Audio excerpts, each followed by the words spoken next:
შეხვედრები ამჯერად ჭყონაგორაში, ჯაპანაში, ლესასა და ჩიბათში გაიმართა.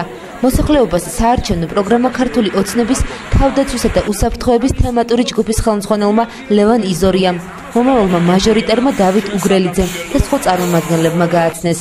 ეკონომიკა, ჯანდაცვა, სიტყვის თავისუფლება, სოფლის მეურნეობა ეს იყო თემები, რომლებზეც ქართული ოცნების წევრებმა ისაუბრეს. ადგილობრივებს ჯანმრთელობის საყოველთაო დაზღვევის და სოფლის მეურნეობის აღორძინების დაპირება მისცეს. მიგვაჩნია რომ დღეს ქვეყანაში აღარ არსებობს აი პოლიტიკა მარტო პოლიტიკოსებმა აკეთონ. არა, დღეს არის ქვეყანაში ქვეყნის გადარჩენის დროა. ქვეყანას უჭირს და ჩვენ ვფიქრობთ რომ ჩვენ ვართ ისტორიული ეტაპის წინაშე, როდესაც ყოველმა ქართველმა უნდა გააკეთოს თავისი არჩევანი და დადგეს იქ, სადაც უნდა დადგეს თითოეული პატრიოტი ამ ქვეყნის. ყველა ქართველს ექნება ის დიდი რაღაცნაირად რო ქართველი კაცის ოცნება მართლაც განხორციელდება სულიერად რა. ის და გამარჯვება მიდაყოლე. ანუ დადებითად ხართ განწყობილი.